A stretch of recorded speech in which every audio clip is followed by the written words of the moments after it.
Okay, last time we left off in the dinim of pas palter, pas hakum. Now we're going to learn about bishul, what's called bishul hakum.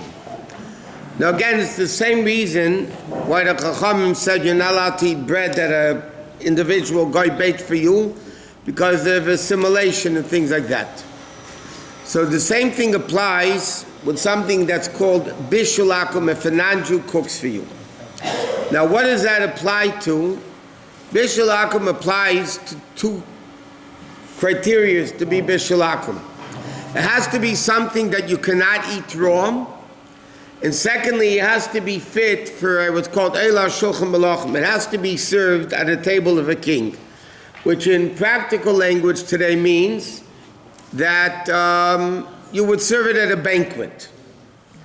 So there's two definitions, criteria for something to be bishul hakum. Number one, it has to be something that you cannot eat raw. If you can eat it raw and you cook it, there's no issue with it. Secondly, it has to be something that's a prominent food that's eaten at a banquet. So for instance, the poskim discuss why isn't milk, they pasteurize the milk. Why isn't that called bishul hakum? And the answer is because technically milk you can drink raw. There's no problem with raw. If a non-Jew would, let's say, bake an apple, again, it's not a problem because an apple you can eat raw. So where you do have the issue is, let's say, by eggs, meat, fish, things like that. But even then, the din is it's only if the non-Jew does the cooking process from beginning to end. But if a Jew does anything in the middle of the process, then it's not bishul hakum. So for instance, let's say a non-Jew will cook some meat or fish. Cook, bake, it doesn't matter. They'll do something like that.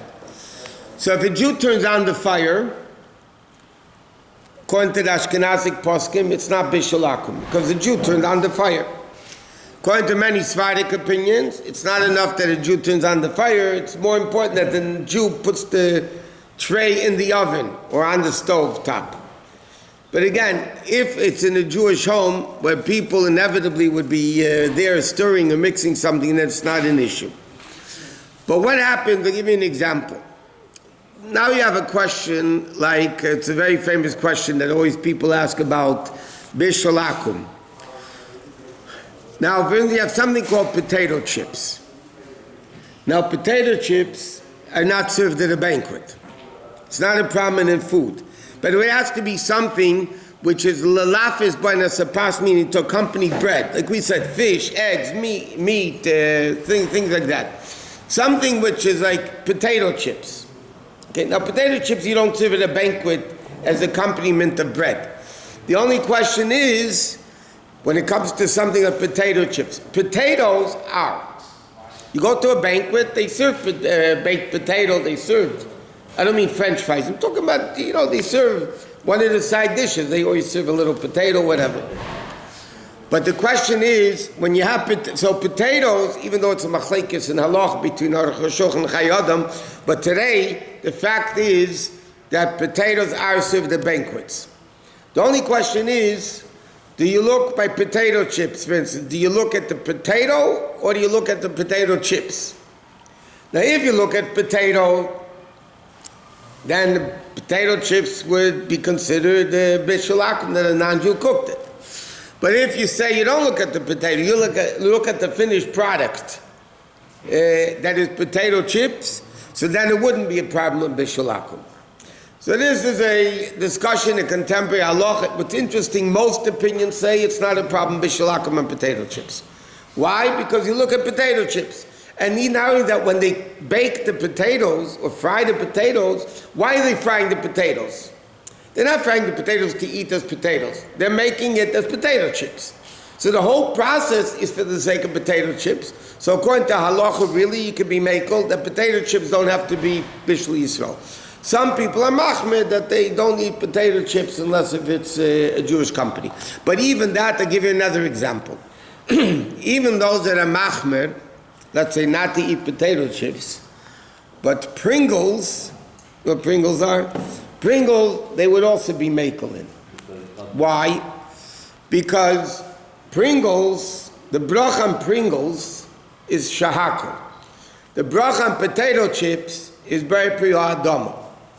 Why is the bracha on potatoes bari priya adama and on Pringles? Everybody know what Pringles are? You know, in the can, the Pringles. So what's the difference between potato chips and Pringles? Potato chips basically are sliced potatoes fried. So it's a real piece of potato that's fried.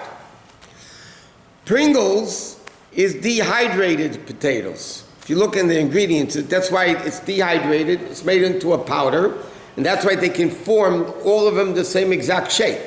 Regular potato chips will never have the same shape because the way you cut the potatoes differently, based on the shape and the size of the potato.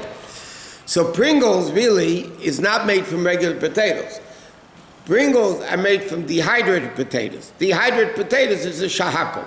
So therefore Pringles is for sure not an ishul or bishul akum because it's a shahakol. Nobody, what?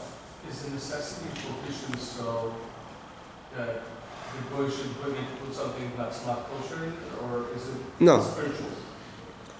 The reason why Chachamim made bishul akum, even if all the ingredients are good, because they didn't want assimilation. So it doesn't matter what the ingredients are. My question is, if you just watch it, is that not sufficient? No. You have to do the process of the cooking. It's a spiritual thing. It's not a spiritual, it's a halachic thing. You need to do something in the cooking process. Why isn't watching enough? Just like, because they made it. They made it, and you can't have something that a guy made. It doesn't matter if you're watching it or not. The fact is, the non-Jew made it. That's what matters. Even if I stare at it, he's still making it. She's still making it. Right. If I do something, it's still, this is not... So that's why if you stare at it, it's not enough. You have to do something in the actual cooking process. I'm just saying, even if you turn on the fire... So you did part of the cooking process. Looking at it does not make it cook. It doesn't do anything in the cooking process. It's not to do with hashgacha.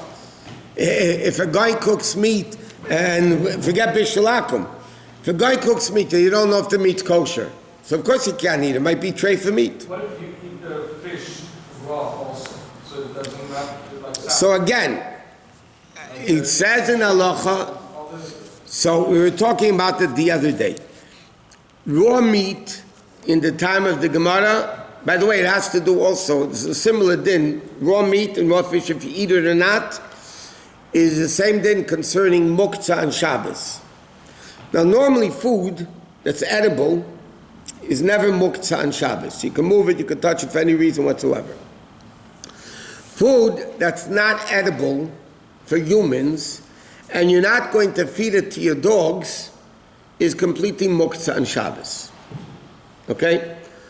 And Yom Tif not, because Yom Tif you're allowed to cook.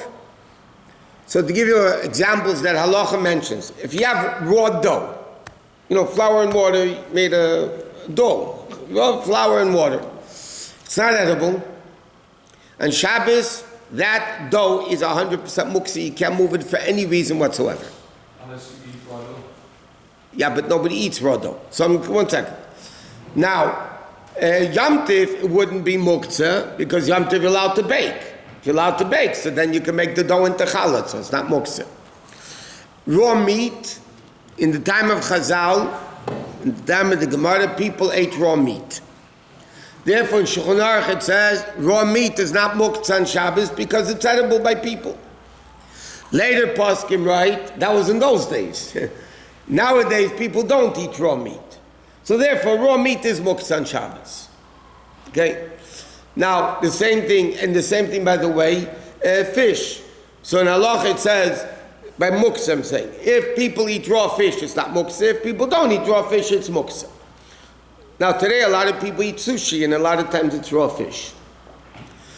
But now the question is, when you say people eat raw fish, you talk about the majority of people eat raw fish, or not the majority of people? Do you look at the majority of people, or you look at every individual person? Which is another argument in halacha.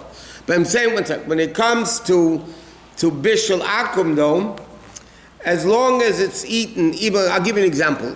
An egg, I'll show you where there's a difference. An egg, it says in halacha, is not muktzah, a raw egg. A raw egg is not muktzah Shabbos. Even though people normally don't eat it, but the fact that people do, the chazanim, they think the voice sounds better. The goggle moggle it's called. So then, because some people eat it, it's not muktzah. Yet by bishul akum it says that even though people eat raw eggs, but the fact that the majority of people don't, so egg is bishul akum. So you see, it goes by a lot. Usually, many times by bishul akum, it goes by the majority of people. The majority of people eat raw fish, then it's not bishul akum. If majority of people don't eat raw fish, then it's still bishul akum. No. Why considers majority of people in China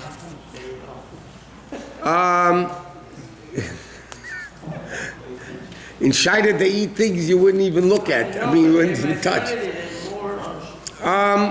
It's the most of the people in the area where you live. Yeah.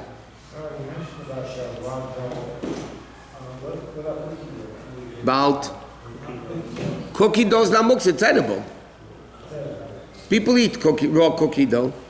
It's not very healthy if you eat a lot of it, but it's eaten. What? Is there a difference between, for example, with potatoes? Usually at banquets, it's smaller. So, like in terms of species. No, potatoes. It goes by the species.